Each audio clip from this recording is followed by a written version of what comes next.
तो सड़क टू मैं सच कहता हूँ, मैं भूल गया था इस फिल्म के बारे में, पर फिर 2 दिन पहले कमेंट्स आने लगे कि भाई सड़क टू का रिव्यू, सड़क टू का रिव्यू। फिर मुझे याद आया कि यार ये तो फिल्म रिलीज़ हो गई, मैं देखना ही भूल गया इसे। और अभी मैंने इस फिल्म को कंप्लीट किया है, और मैंने एक लाइन भी इसके बारे में लिखी नहीं है, क्योंकि ये फिल्म इतना डिज़र्व नहीं करती कि मैं एक तो इसको देखने के लिए मैंने अपना समय बर्बाद किया, ऊपर से इसके लिए मैं मैटर लिखूं, और वो मैटर में पढ़कर या याद करके या उसको रिपीट करके या रिटेक्स वगैरह लेकर उस मैटर को मैं पढ़ूँ, इतने ये वर्थ नहीं है फिल्म, ये डिज़र्व नहीं करती मेरा उतना समय या किसी का भी उतना समय। तो जिसके स्पीचेस सुनकर कई सारे युवा आतंकवादी बने हैं, या जिसके स्पीचेस ने कई सारे युवाओं को आतंकवादी बनने के लिए प्रेरित किया है, ऐसे जाकिर नाइक को अपना आदर्श मानने वाले महेश भट्ट ने इस फिल्म की कहानी भी लिखी है, इसको प्रोड्यूस भी किया है और इसको डायरेक्ट भी किया है। और इसमें मुख्य भूमिका में है संजय दत्त, आलिया भट्ट, आदित्य रॉय कपूर और पूजा भट्ट। भूत के कैरेक्टर में है पूजा भट्ट इसमें, सच में भूत के कैरेक्टर में है। तो इस फिल्म को देखने के बाद में 2 बातें मेरे कानों में अभी भी गूंज रही है, 2 बातें, मैं उनको भुला नहीं पा रहा हूँ। एक तो आलिया भट्ट की आवाज़, खास तौर पर वो डायलॉग उसका, ऊपर वाला हमारे साथ ही इस सड़क पर। पूरी फिल्म में बिल्कुल ऐसे ही नाक से बकरी जैसी आवाज़ निकालकर आलिया भट्ट चिल्ला रही है, ऊपर वाला हमारे साथ ही इस सड़क पर। हाँ, बिल्कुल ऐसे ही कुछ आवाज़ था। और इसके अलावा जो बीजीएम है इस फिल्म का, वो अभी भी मेरे कानों से नहीं जा रहा, मैं आपको सुनाना चाहता हूँ वो बीजीएम।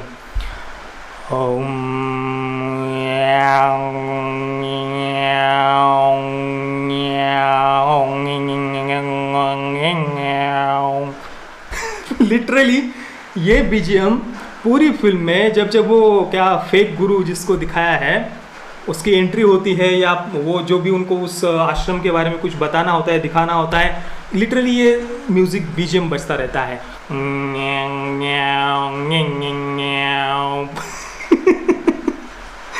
भाई इतना बड़ा पागलपन मैंने अपने जीवन में नहीं देखा। मतलब लिटरली कोई 5 साल का बच्चा भी ना इससे अच्छी कहानी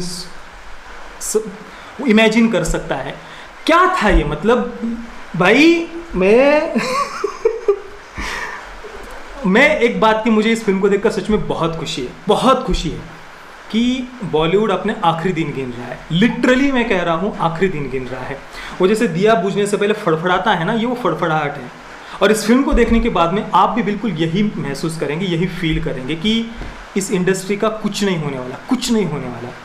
वो महेश भट्ट जिसने पाकिस्तान को बचाने के लिए 26/11 के आतंकवादी हमले के बाद में 26/11 आरएसएस की साजिश, ये पुस्तक लॉन्च की, पुस्तक विमोचन में वो गए कांग्रेस के साथ में, वहाँ पर क्या क्या बोला वो आप देखिए यूट्यूब पर। इसके अलावा और भी कई सारे ऐसे स्पीच वगैरह देखने को मिलेंगे। उसका जो बेटा है उसके आतंकवादी डेविड हेडली के साथ में कनेक्शन के आरोप वगैरह, वो सब न्यूज़ हमने देखी हुई है।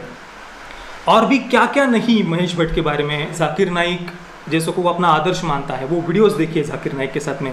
ऐसे आदमी के साथ में ये इंडस्ट्री काम कर सकती है, ऐसे आदमी के साथ में उसकी फिल्म में ये इंडस्ट्री काम करती है।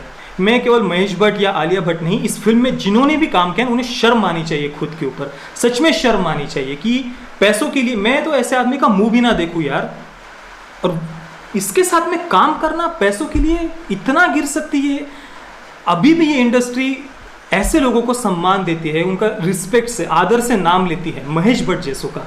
लिटरली मतलब भाई पैसों के लिए आदमी कितना गिर जाता है यार, क्या था ये। और इस फिल्म को देखने के बाद में वो कहते हैं ना विनाश काले विपरीत बुद्धि, बिल्कुल लिटरली वो इस पर लागू होता है।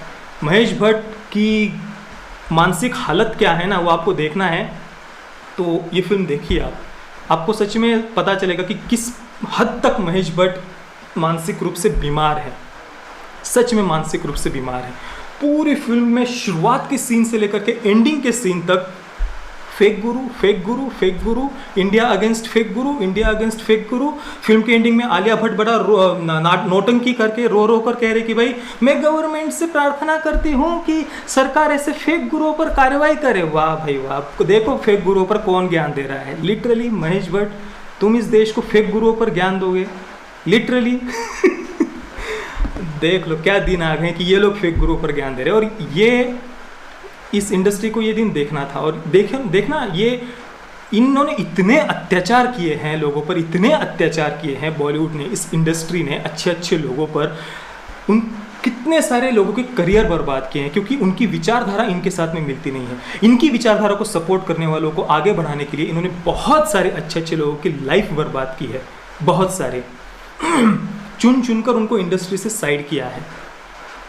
तो ये अब इनके आखिरी दिन है, और ये दिया बुझने से पहले जो फड़फड़ाता है ना, बिल्कुल वो है ये सड़क 2 कह लीजिए, या वो प्रकाश झा की वो आश्रम वगैरह, ये नक्सलियों को ग्लोरीफाई कर करके, आतंकवादियों को ग्लोरीफाई और जस्टिफाई कर करके इन लोगों की बुद्धि है ना पूरी रूप से विक्षिप्त हो चुकी है। इन लोगों की बुद्धि लिटरली मैं कह रहा हूँ। आश्रम मैंने अभी तक 4 एपिसोड्स देख लिए हैं, अभी और 4-5 एपिसोड्स बाकी है, देखकर रिव्यू करूँगा मैं, छोड़ेंगे नहीं, रिव्यू करेंगे हम उसका।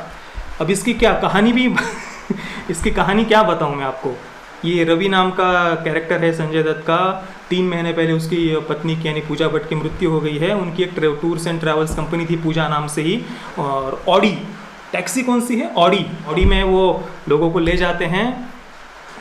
तो ये जब 3 महीने पहले उसकी पत्नी की मृत्यु हो जाती तो वो सुसाइड वगैरह कर रहा है, आंसू बहा रहा है, रो रहा है, बस वो दिखाया शुरुआत में। पर उसकी पत्नी ने ये इस आलिया भट्ट, आर्या कैरेक्टर का नाम है, उसकी बुकिंग कर चुकी होती है, 3 महीने पहले ही बुकिंग की हुई होती है। तो वो आ जाती है एक दिन, ये जब वो सुसाइड करने वाला होता है तो फिर जाते हैं दोनों, निकलते हैं काशी कैलाश जाने के लिए।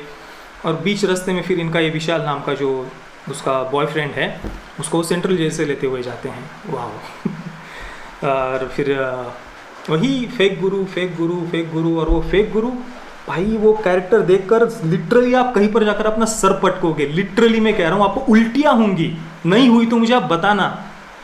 भाई बाप रे, क्या वर्स्ट परफॉर्मेंस था, कितनी घटिया एक्टिंग थी, कितनी घटिया।